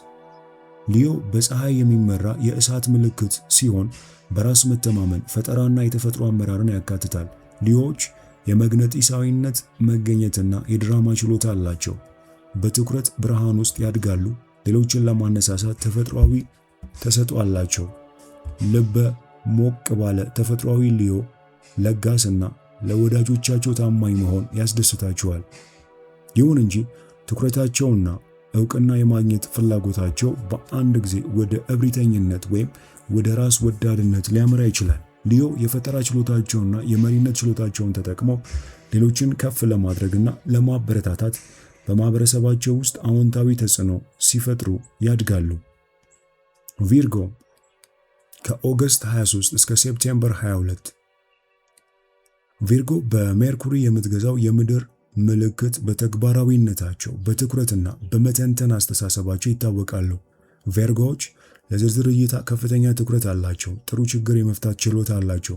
በተዋቀሩና በተደራጁ አካባቢዎች ያድጋሉ እና ትክክለኛና ቅልጥፍናቸው በሚያደርጉት ማንኛውም ጥረት ውድ ሀብት ይሆናቸዋል። ይሁን እንጂ ፍጹምናን ማሳደዳቸው አንድ ጊዜ ራስን መተቸትና ከመጠን በላይ ማሰብን ሊያስከትል ይችላል። ቪርጎ የሚበለጽገው የትንታኔ ችሎታቸውን ሲቀበሉ እንዲሁም ራሳቸውን ተለዋዋጭ ሲያደርጉ ጉድለታቸውን ሲቀበሉ ነው። ሊብራ ከሴፕቴምበር 23 እስከ ኦክቶበር 22። ሊብራ በቬኑስ የሚገዛ የአየር ምልክት ሚዛንን፣ ስምምነትን፣ ዲፕሎማሲን ይወክላል። ሊብራዎች እርስ በርስ የሚስማሙ ግንኙነቶችንና አካባቢዎችን በመፍጠር የላቀ ችሎታ ያላቸው ተፈጥሯዊ ሰላም ፈጣሪዎች ናቸው። ጠንካራ የፍትህ ስሜት አላቸው እናም በሁሉም የህይወት ዘርፎች ለፍትሃዊነት ይጥራሉ። በእነሱ ውበትና ማህበራዊ ጸጋ ሊብራ ሰዎችን ያለ ምንም ጥረት አንድ ላይ ማምጣት ይችላሉ። ነገር ግን ቆራጥ አለመሆናቸውና ሌሎችን ተቀባይነት ለማግኘት አንዳንድ ጊዜ እድገታቸውን ሊያደናቅፍ ይችላል። ሊብራ የሚያድገው ዲፕሎማሲያዊ ተፈጥሯቸውን ሲቀበሉና የተመጣጠነ ስሜታቸውን በራሳቸውና በዙሪያቸው ባለው ዓለም ውስጥ ስምምነትን ለመፍጠር ሲጠቀሙ ነው። ስኮርፒዮ ከኦክቶበር 23 እስከ ኖቬምበር 21። ስኮርፒዮን በማርስ እና በፕሌቶ የሚመራ የውሃ ምልክት ጥንካሬን፣ ስሜትንና ለውጥን ያካትታል። ስኮርፒዮስ ጥልቅ ስሜታዊ ግንዛቤ ያላቸው እና በማያወላውል ቆራጥነታቸውና ብልሃታቸው ይታወቃሉ። ሌሎችን ወደ እነርሱ የሚስብ ሚስጥራዊና መግነጢሳዊ አውራ አላቸው። በስሜታቸው ጥልቀት ውስጥ የመግባት ችሎታቸው ስኮርፒዮስ ጥልቅ ለውጦችን ማድረግ ይችላሉ። ነገር ግን ሚስጥራዊና የባለቤትነት ዝንባሌ አንዳንድ ጊዜ በግንኙነታቸው ውስጥ ፈተናዎችን ሊፈጥር ይችላል። ስኮርፒዮ የሚያድገው የለውጥ ተፈጥሯቸውን ሲቀበሉና ፍላጎቶቻቸውን ተጠቅመው በራሳቸው እና በሌሎች ላይ አዎንታዊ ለውጥ ሲፈጥሩ ነው። ሳጂታሪየስ ኖቬምበር 22 እስከ ዲሴምበር 21። በጁፒተር የሚገዛው የእሳት አደጋ ምልክት ሳጂታሪየስ ጀብዱ፣ ብሩህ ተስፋና የእውቀት ፈላጊዎችን ይወክላል። ሳጂታሪየስን የማይጠገብ የእውቀት ጥማትና ለአዳዲስ ልምዶች ፍቅር ያላቸው የተፈጥሮ አሳሾች ናቸው። ተላላፊ ጉጉት፣ ለህይወት ፍልስፍናዊ አመለካከት አላቸው። ክፍት አስተሳሰብ፣ ለነጻነት ባላቸው ፍቅር ሳጂታሪየስያን ሁልጊዜ የአስተሳሰብ አድማሳቸውን ለማስፋት ይፈልጋሉ። ነገር ግን ግትርነታቸውና እረፍት ማጣት አንዳንድ ጊዜ ቁርጠኝነትን ወደ ማጣት ሊያመራቸው ይችላል። ሳጂታሪየስ የጀብደኝነት መንፈሳዊነትን ሲቀበሉና ጥበባቸውን ለሌሎች ለማነሳሳት ሲጠቀሙ ያድጋሉ። ካፕሪኮን ከዲሴምበር 22 እስከ ጃንዋሪ 19። ካፕሪኮን በሳጂታሪየስ የሚገኝ የምድር ምልክት ምኞትን፣ ተግሳጽን፣ ተግባራዊነትን ያጠቃልላል። ካፕሪኮኖች ጠንካራ ድርጅታዊ ክህሎቶችና የማያቋርጥ የሥራ ባህሪ ያላቸው ግለሰቦች ናቸው። ግባቸውን ለማሳካት ያተኮሩ ናቸው እናም ለስኬት አስፈላጊነት ጥረትና ጽናት ለማድረግ ፈቃደኞች ናቸው። በተግባራዊ አስተሳሰባቸውና የረዥም ጊዜ እይታ ካፕሪኮኖች ትልቅ ከፍታ ላይ ሲደርሱ፣ ነገር ግን ለስኬት መነሳሳታቸው አንዳንድ ጊዜ ወደ ሥራ ወዳድነት፣ ስሜታዊ ደህንነታቸውን ችላ እንዲሉ ያደርጋቸዋል። ካፕሪኮን የሚያድገው በሙያዊ ምኞታቸውና በግላዊ ፍጻሜያቸው መካከል ሚዛን ሲያገኙ ነው። አኳሪየስ ከጃንዋሪ 20 እስከ ፌብሩዋሪ 18። አኳሪየስ በኡራኒየስ እና ሳተርን የሚገዛ የአየር ምልክት ፈጠራን፣ ግለሰባዊነትን፣ የሰብአዊነት እሴቶችን ይወክላል። አኳሪየሶች በዓለም ላይ ልዩ አመለካከት ያላቸው ወደፊት ሐሳቢ ግለሰቦች ናቸው። ብዙውን ጊዜ ያልተለመዱ ሐሳቦችን ያስባሉ። ለችግሮች የመፍታት ተፈጥሯዊ ችሎታ አላቸው። በሰብአዊነት አመለካከታቸው አኳሪየሶች በህብረተሰብ ላይ በጎ ተጽዕኖ ለመፍጠር ይጥራሉ። ሆኖም አመፀኛ ተፈጥሯቸውና መለያየት አንዳንድ ጊዜ የቅርብ ስሜታዊ ግንኙነቶችን ለመፍጠር ፈተናዎችን ሊፈጥርባቸው ይችላል። አኳሪየስ ግለሰባዊነታቸውን ሲያቅፉና የራዕይ ሐሳባቸውን ተጠቅመው ለሰው ልጅ መሻሻል የበኩላቸውን አስተዋጽኦ ሲያደርጉ ያድጋሉ። ፒፕሰስ ከፌብሩዋሪ 19 እስከ ማርች 28። ፒፕሰስ በኔፕቱን እና በጁፒተር የሚመራ የውሃ ምልክት ውስጣዊ ስሜትን፣ ርህራሄን፣ ምናብን ያካትታል። አሳዎች ከስሜታቸው ጋር ጥልቅ ግንኙነት አላቸው። ወደማይታዩ ግዛቶች ውስጥ የመግባት ተፈጥሯዊ ችሎታ አላቸው። እነሱ ግልጽ የሆነ ሐሳብ አላቸው። ብዙውን ጊዜ በፈጠራ እንቅስቃሴዎች ውስጥ መጽናኛ ያገኛሉ። ከርህራሄ ተፈጥሮ ጋር ፓይሳሶች በጣም ርህራሄ ያላቸውና ብዙ ጊዜ ሌሎችን ለመርዳት ያስባሉ።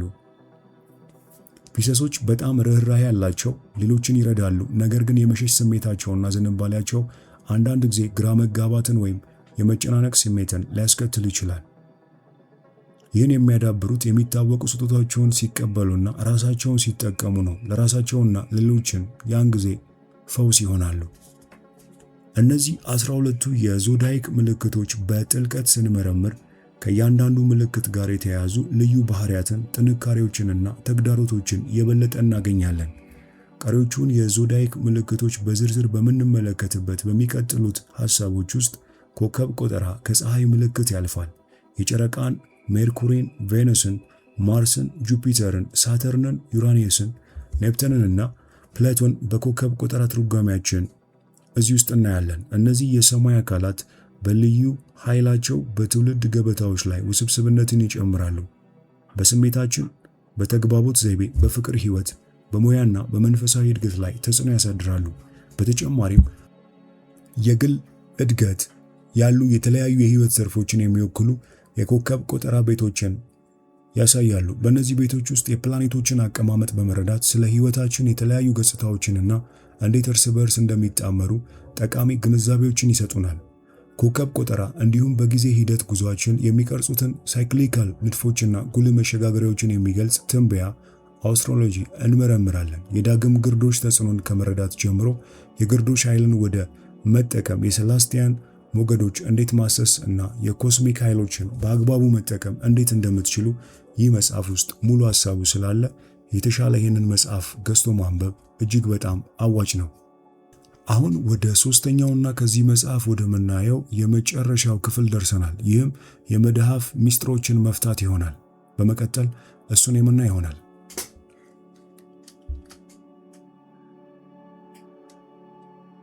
የመዳፎችን ቋንቋ መፍታት። ፓልምስትሪ በእጃችን ላይ ያሉትን መስመሮችና ምልክቶችን የማንበብ ጥንታዊ ጥበብ ስለ ስብዕናችን ባህሪያት፣ የህይወት አቅምና ዕጣ ፈንታ ጥልቅ ግንዛቤዎችን ይሰጣል። በዚህ የመጨረሻው ክፍል ውስጥ የሚማርከውን የፓልምስትሪ ዓለም እንቃኛለን። በእጃችን ላይ የተቀረጹትን የተደበቁ ምልክቶችን እንከፍታለን። በዚህ ምዕራፍ ውስጥ በመዳፍ ላይ ያሉትን መስመሮች፣ ተራሮችና ሌሎች ጥልቅና እንዲሁም ምልክቶች እንዴት እንደሚተረጎሙ እንመረምራለን። የመስመሮች ርዝመት፣ ጥልቀትና ጥምዝ ያለውን ልዩነት እናሳያለን። በተጨማሪም ስለ እምቅ ችሎታችንና በሕይወታችን ውስጥ ስለሚከሰቱ ወይም ሊከሰቱ ስለሚችሉ ለውጦች ሁሉን አቀፍ ግንዛቤ ለማግኘት አውራ እጅ፣ በተለምዶ ቀኝ እጅና የበላይ ያልሆነ እጅን ጨምሮ በእጆች መካከል ያለውን መስተጋብር እንመረምራለን። እያንዳንዱ እጅ ልዩ የሆነ የመስመሮች፣ ተራሮችና ቅርጾች ካርታ ይይዛል። ይህም ስለ ራሳችንና የህይወት ጉዞአችን ፍንጭ ይሰጣል። የእነዚህን አካላት አስፈላጊነት በመረዳት ስለ ጥንካሬዎቻችን፣ ድክመቶቻችንና ስለሚጠብቀን ዕድሎች ጠቃሚ ግንዛቤዎችን ማግኘት እንችላለን። በመዳፍ ላይ የሚገኙትን ዋና ዋና መስመሮች በመመርመር በመዳፍ ላይ ያሉትን መስመሮች የግለሰቡን ስብዕና ባህሪያት፣ ጥንካሬዎች፣ ድክመቶችና እምቅ ዕድሎች ግንዛቤዎች እንደሚሰጡ እንመለከታለን። ትርጓሜዎችን በፓልምስትሪ መካከል ሊለያዩ ቢችሉም አንዳንድ የተለመዱ መስመሮችንና አጠቃላይ ትርጓሜዎቻቸውን በመቀጠል እንይ። አንደኛ፣ የህይወት መስመር። የህይወት መስመር በመዳፍ ላይ ካሉት በጣም ታዋቂ መስመሮች አንዱ ሲሆን ከህያውነት፣ አካላዊ ጤንነት፣ አጠቃላይ ደህንነት ጋር የተያያዘ ነው። እሱ በእውነቱ የህይወት ርዝማኔን አይተነብይም። ይልቁኑ የአንድን ሰው የኃይል ደረጃ፣ የመቋቋም ችሎታና ዋና ዋና የህይወት ክስተቶችን ያንጸባርቃል። ጥልቅና በደንብ የተገለጸ የህይወት መስመር ብዙውን ጊዜ ጠንካራ ጥንካሬንና ጽናትን ያሳያል። ደካማ ወይም የተበታተነ መስመር ደግሞ የኃይል ደረጃውን መለዋወጥ ሊያመለክት ይችላል። ሁለተኛው የጭንቅላት መስመር ብልህነትን፣ የመማር ዘይቤን፣ የግንኙነት ችሎታዎችንና የአስተሳሰብ ሂደቶችን ይወክላል። አንድ ሰው እንዴት እንደሚያስብ፣ መረጃን እንደሚያስኬድና ችግሮችን የመፍታት አቀራረብን ያንጸባርቃል። ረዥም፣ በሚገባ የተገለጸ የጭንቅላት መስመር ከአመክንዮአዊና የትንታኔ አእምሮ ጋር የተገናኘ ሲሆን፣ አጠር ያለ ወይም የተጠማዘዘ መስመር ግን ፈጠራንና የውስጥ ግንዛቤን ሊያመለክት ይችላል። በጭንቅላት መስመር ላይ ያሉ መቆራረጦች ወይም ደሴቶች የአእምሮ ውጥረትን ወይም ፈተናዎችን ሊያመለክቱ ይችላሉ። ሶስተኛው የልብ መስመር ነው። የልብ መስመር ከስሜት፣ ከግንኙነትና ከልብ ጉዳዮች ጋር የተያያዘ ነው። እሱም የአንድን ሰው ስሜታዊ ባህሪ፣ የፍቅር ዝንባሌ፣ ፍቅርን የመግለጽና የመቀበል ችሎታን ያንጸባርቃል። ጥልቅ፣ በሚገባ የተገለጸ የልብ መስመር ጠንካራ ስሜታዊ ጥልቀትንና ግልጽነትን ያሳያል። ጥልቀት የሌለው ወይም የተበታተነ መስመር ደግሞ ስሜትን የመጠበቅ ወይም ስሜትን የመግለጽ ችግር ሊያመለክት ይችላል። አራተኛው የዕድል መስመር የዕጣ ፈንታ መስመር በመባል የሚታወቀው የህይወት ጎዳናን፣ ዋና ዋና የህይወት ክስተቶችን ይወክላል። የአንድን ሰው ምኞት፣ ወኔና በስራቸው ውስጥ ሊፈጥሩ የሚችሉትን እድሎችና መሰናክሎች ያንጸባርቃል። ጠንካራ፣ ደህና የተገለጸው ዕጣ መስመር ግልጽ የሆነ የህይወት አቅጣጫና የስኬት አቅምን ይጠቁማል። ደካማ ወይም የተበታተነ መስመር ደግሞ ብዙን ያልተገለጸ የሙያ ጎዳና ወይም በርካታ የሥራ ለውጦችን ሊያመለክት ይችላል። ከመስመሮቹ ባሻገር መዳፍ ከተወሰኑ የፕላኔቶች ተጽዕኖዎች ጋር የተቆራኙ ስጋዊ ቦታዎች የሆኑትን ተራራዎች ይዟል። የእነዚህ ተራራዎች መጠን፣ ቅርጽና ታዋቂነት በተለያዩ የህይወት ዘርፎች ውስጥ ያሉትን ጥንካሬዎችና ድክመቶች ሊያሳዩ ይችላል። ፓልሜስትሪ እንዲሁም ቺፕሮማንሲ በመባል ይታወቃል። የግለሰቡን ስብዕና፣ ባህሪያት፣ አቅምና ሌሎች ስለሚያስችሉ የህይወት ክስተቶች ግንዛቤ ለማግኘት በእጅ መዳፍ ላይ ያሉትን መስመሮች፣ ተራሮችና ሌሎች ምልክቶች የመተርጎም ልምምድ ነው። የፓልሜስትሪ ጥበብ እንደ ሳይንሳዊ ዘዴ ባይቆጠርም ራስን ለመቅረጽ፣ ለማንጸባረቅና ወደ ውስጥ ለመመልከት አስደናቂ መሳሪያ ነው። መዳፉን በሚተረጉምበት ጊዜ ግምት ውስጥ መግባት ያለባቸው አንዳንድ ቁልፍ ገጽታዎች አሉ። በመዳፍ ላይ ያሉ መስመሮች።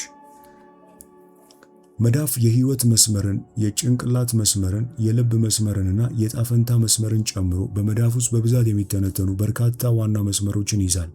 እነዚህ መስመሮች በርዝመታቸው፣ በጥልቀታቸውና በመጠማመዝ ሊለያዩ ይችላሉ። ትርጓሜያቸው በባህላዊ የፓልሜስትሪ መርሆች ላይ የተመሰረተ ነው። ይህንን የበለጠ ለመረዳት ከምሳሌውም የበለጠ ለማወቅ መጽሐፉን ሙሉውን እንድታነቡ ጋብዛችኋለሁ። ሌላው ከግምት ውስጥ ማስገባት የሚኖርብን ነገር ተራራዎች ናቸው። ተራራዎች ከተለያዩ ፕላኔቶችና ኮከብ ቆጠራ ተጽዕኖዎች ጋር የሚዛመዱ በመዳፍ ላይ ስጋ ያላቸው ቦታዎች ናቸው። በፓልሜስትሪ ወይም በመዳፍ ንባብ ውስጥ ታዋቂ የሆኑ ተራራዎች የጁፒተር፣ ሳተርን፣ አፖሎ ወይም ፀሐይ፣ ሜርኩሪ፣ ማርስ፣ ጨረቃና ቬኑስ እንዲሁም የታችኛው ማርስ ተራራዎችን ያካትታል። የእነዚህ ተራራዎች መጠን፣ ቅርጽና ታዋቂነት ተጓዳኝነት የፕላኔቶችን ተጽዕኖዎችና ከነሱ ጋር የተያያዙትን ባህሪያት ለማሳየት ይረዳል። አንደኛው የጁፒተር ተራራ ሲሆን በመረጃ ጠቋሚ ጣት ስር የሚገኘው የጁፒተር ተራራ ከምኞት፣ ከአመራር ባህሪነት፣ በራስ መተማመንና ስልጣን፣ ስኬት ካለው ፍላጎት ጋር የተያያዘ ነው። በደንብ የዳበረ የጁፒተር ተራራ ጠንካራ የአመራር ችሎታንና ለስኬት መነሳሳትን ያሳያል። ሌላኛው የሳተርን ተራራ ሲሆን በመሃል ጣት ስር የሚገኘው የሳተርን ተራራ ተግሳጽን፣ ኃላፊነትን፣ ተግባራዊነትን፣ ተግዳሮቶችንና እንቅፋቶችን የማስተናገድ ችሎታን ይወክላል። ጎላ ያለ የሳተርን ተራራ ከባድና ስርዓታማ ተፈጥሮን ይጠቁማል። ሶስተኛው የአፖሎ ተራራ ወይም ፀሐይ ሲሆን ከቀለበት ጣር ስር የሚገኘው የአፖሎ ተራራ ፈጠራን፣ ራስን መግለጽ፣ ማራኪነት፣ በኪነ ጥበብ ወይም በፈጠራ ስራዎች ላይ ስኬትን ያመለክታል። በደንብ የዳበረ የአፖሎ ተራራ ለስነ ጥበብ ፍቅርና ዕውቀት መፈለግ ያመለክታል። የሜርኩሪ ተራራ ከትንሿ ጣት ስር የሚገኘው የሜርኩሪ ተራራ የመግባባት ችሎታን፣ መላመድን፣ ብልህነትንና የንግድ ችሎታን ይወክላል። የዳበረ የሜርኩሪ ተራራ ጠንካራ የመግባባት ችሎታንና ፈጣን የማንበብ ተፈጥሮን ይጠቁማል። አምስተኛው የጨረቃ ተራራ ነው። በመዳፍ ውጨኛ ጠርዝ ላይ ከማርስ ተራራ በታች የጨረቃ ተራራ ምናብን፣ ውስጣዊ ስሜትን፣ የአእምሮ ችሎታን ይወክላል። በደንብ የዳበረ የጨረቃ ተራራ ከንዑስ አእምሮና ከሚታወቅ ተፈጥሮ ጋር ጠንካራ ግንኙነት እንዳለው ይጠቁማል። ሰባተኛው የቬኑስ ተራራ ነው። ከአውራ ጣት ስር ከማርስ ተራራ በታች የቬኑስ ተራራ ፍቅር፣ ስሜታዊነት፣ ፈጠራና ስሜታዊ ደህንነትን ያመለክታል። በደንብ የዳበረ የቬኑስ ተራራ ስሜታዊና አፍቃሪ ተፈጥሮን ይጠቁማል። እነዚህ የፓልሜስትሪ ጥበብ ውስብስብ ጥበብ መሆኑን ልብ ሊባል የሚገባ ጉዳይ ሲሆን የተራራዎቹ አተረጓጎም ከሌሎቹ ነገሮች ለምሳሌ መስመሮች፣ ቅርጾችና አጠቃላይ የፓልሜስትሪ መዋቅር ጋር አብሮ መደረግ አለበት። ልምድ ያለው መዳፍ የሚያነብ ባለሙያ ማማከር፣ ተጨማሪ ግንዛቤዎችንና በአንድ ግለሰብ መዳፍ ውስጥ ላሉት ተራራዎች አስፈላጊነት የበለጠ ግልጽ ግንዛቤን ይሰጣል። ይህንን በደንብ ለመረዳት መጽሐፉ ላይ ስዕሎች ስላሉና ምሳሌዎች እንዲሁም እያንዳንዱ የሙከራ መልመጃዎች ስላሉ ስለዚህ ጉዳይ የበለጠ ለማወቅ መጽሐፉን ማውረድና የራሳችሁ ማድረግ ግዴታ ነው።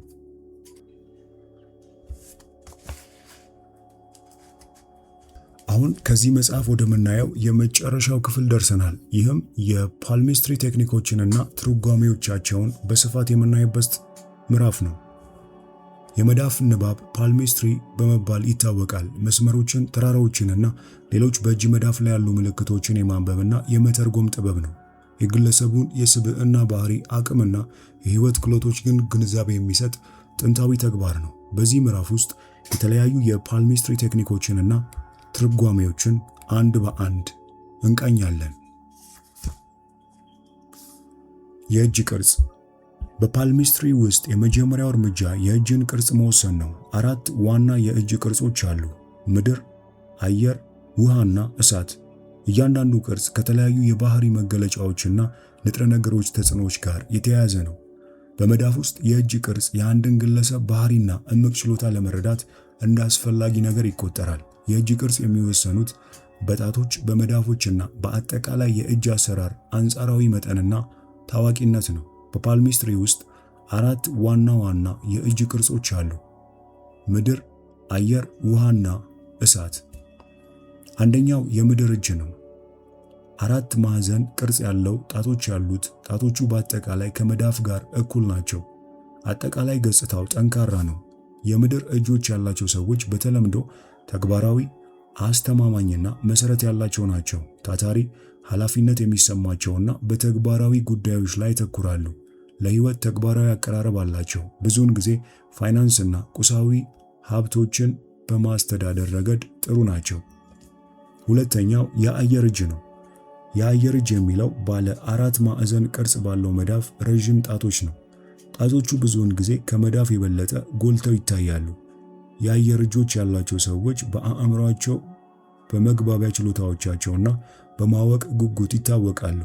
እነሱ ተንታኝና ሎጂካል ናቸው እና በእውቀት ፍለጋዎች ይደሰታሉ። ሐሳባቸውን የመግለጽ ተፈጥሯዊ ችሎታ ያላቸውና እንደ መዳፍ ማስተማር ወይም በአደባባይ መናገር ባሉ መስኮች የላቀ ብቃት አላቸው። ሶስተኛው የውሃ እጅ ነው። የውሃ እጅ በፓልሜስትሪ የሚታወቀው ሞላላ ቅርጽ ያለው ወይም ረዣዥምና ተጣጣፊ ጣቶች ያሉት ነው። አጠቃላይ ገጽታው የሚያምርና ስሜታዊ ነው። የውሃ እጆች ያሏቸው ግለሰቦች በተለምዶ ስሜታዊ፣ አስተዋይና አዛኝ ናቸው። እነሱ ከፍተኛ ግንዛቤ ያላቸውና የሌሎችን ስሜት በቀላሉ ሊወስዱ ይችላሉ። ብዙውን ጊዜ ጥበባዊ፣ ምናባዊና ከስሜታቸውና ከአእምሯቸው ጋር ጥልቅ ግንኙነት አላቸው። አራተኛውና የመጨረሻው እሳት እጅ የምንለው ነው። የእሳት እጅ የሚለው በፓልሜስትሪ የበለጠ 4 ማዕዘን ቅርጽ ባላቸው አጫጭር ጣቶች ነው። መዳፍና ጣቶቻቸው ቀይ ወይም የታሸገ መልክ ሊኖራቸው ይችላል። የእሳት እጆች ያላቸው ሰዎች ጉልበተኞች፣ ጥልቅ ስሜት ያላቸውና ማራኪ ናቸው። ለስኬታማነት ጠንካራ ተነሳሽነት ያላቸውና ከፍተኛ ፍላጎት ያላቸው፣ ግብ ላይም ያተኮሩ ናቸው። እነሱ የተፈጥሮ መሪዎች ናቸው። ትኩረት ውስጥ መሆን ያስደስታቸዋል። ብዙውን ጊዜ ፈጣሪዎች፣ ጀብደኞችና ቀናተኛ ናቸው። የነጠላ ትርጉም ሊለያዩ ቢችሉ በፓልሜስትሪ ውስጥ ብዙ ጊዜ የሚታሰቡ አንዳንድ ምልክቶች በመቀጠል እናያለን። አንደኛ፣ መስቀሎች። ከታች በምስሉ ላይ እንደምታዩት በመዳፍ ላይ ያሉ። ይህንን ምስል በደንብ ለማየት መጽሐፉ ላይ አንድ በአንድ እንዴት እንደሆነ ተቀምጧል። አንደኛው መስቀሎች። በመዳፍ ላይ ያሉ መስቀሎች በሰው ሕይወት ውስጥ ጉልህ የሆኑ ክስተቶችን፣ ተግዳሮቶችን ወይም እንቅፋቶችን ያመለክታሉ ተብሎ ይታመናል። የመስቀሎች መገናኛና ባህሪያት ስለነዚህ ክስተቶች ወይም ተግዳሮቶች ባህሪ ተጨማሪ መረጃን ሊሰጡ ይችላል። ሁለተኛው ትራያንግል። በመዳፉ ላይ ያሉ 3 ማዕዘኖች እንደ ፈጠራ፣ ግንዛቤና ስኬት ካሉ አዎንታዊ ባህሪያት ጋር የተቆናኙ ናቸው። እነሱ እንደ ጥሩ ምልክቶች ይታያሉ እና በመዳፍ ላይ ባሉት ቦታ በሚወክለው የህይወት አካባቢ ውስጥ ተስማሚ ሁኔታዎችን ይጠቁማሉ። ሶስተኛው ኮከቦች። ኮከቦች በፓልሜስትሪ ውስጥ እንደ ዕድለኛ ምልክት ተደርገው ይወሰዳሉ። በመዳፉ ላይ በመቀመጣቸው በተወከለው የህይወት መስክ ስኬት ልዩ ችሎታዎችን ይጠቁማል። የከዋክብት ብዛት መጠንንና ግልጽነትን ስለነዚህ ባህሪያት ስፋት ተጨማሪ ግንዛቤዎችን ሊሰጥ ይችላል። አራተኛው ደሴቶች። በመዳፍ ላይ ያሉ ደሴቶች ትንሽ መደበኛ ያልሆነ ቅርጽ ያላቸው ምልክቶች ሆነው በመስመሮች የተከበቡ ናቸው። በተዛማጅ የህይወት ክፍል ውስጥ ከችግር፣ ከውድቀቶች ወይም ከተግዳሮቶች ጋር የተቆራኙ ናቸው። የደሴቶቹ ስፋትና ጥንካሬ ያጋጠሙትን ተግዳሮቶች ከባድ ሊያመለክት ይችላል። አምስተኛው የበላይ የሆነውና የበላይ ያልሆነው እጅ። ፓልሚስትሪ ብዙውን ጊዜ አውራ እጅ፣ ብዙውን ጊዜ ቀኝ እጅ ለቀኝ እጅ ከአውራ ካልሆነው እጅ ጋር ያወዳድራሉ። የበላይ የሆነው እጅ የአሁኑን እና ንቃተ ህሊናን ይወክላል። የበላይ ያልሆነው እጅ ግን ንዑስ አእምሮን፣ የተሰወሩ ባህሪዎችን ይወክላል።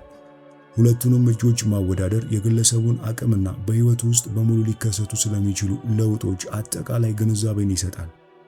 መዳፍ የትንጓሜን ጥበብ መሆኑን ልብ ማለት ያስፈልጋል። በመዳፍ ላይ አንድ ነጥብ ወይም መስመር የአንድን ሰው ህይወት የተሟላ ምስል ሊሰጥ አይችልም። በተለያዩ መስመሮች፣ ተራራዎችና ሌሎች ነገሮች መካከል ያለውን መስተጋብር ግምት ውስጥ በማስገባት የአንድን ትንተና በጠቅላላ መደረግ አለበት። ከዚህም በተጨማሪ የፓልሚስትሪ ጥበብ ትክክለኛ ትንበያ ሳይሆን ራሱን ለማንጸባረቅና ለመምሪያነት መሳሪያ መጠቀም ይችላል። ይህ ሙሉ መጽሐፍ የምትፈልጉ ብቻ ከታች ባለው የbunalink.com ላይ በመግባት ዲስክሪፕሽን ቦክስ ላይ ወይም ኮመንት ላይ ፒን ባደረግነው ሊንክ አድሬስ በመጫን መጽሐፉን የራሳችሁ ማድረግና ማንበብ፣ በዚህ ጉዳይም የበለጠ ማወቅ ትችላላችሁ። በሚቀጥለው ጊዜ እንዲና መሰል ህይወት ለዋጭ መጽሐፎችን ወደ እናንተ ይዘን እስክንቀርብ ቸርን ሰንብት። እንደተለመደው ቪዲዮውን ላይክ እና ሼር፣ ቻናሉንም ሰብስክራይብ በማድረግ እንድትቀላቀሉ እንጋብዛችኋለሁ።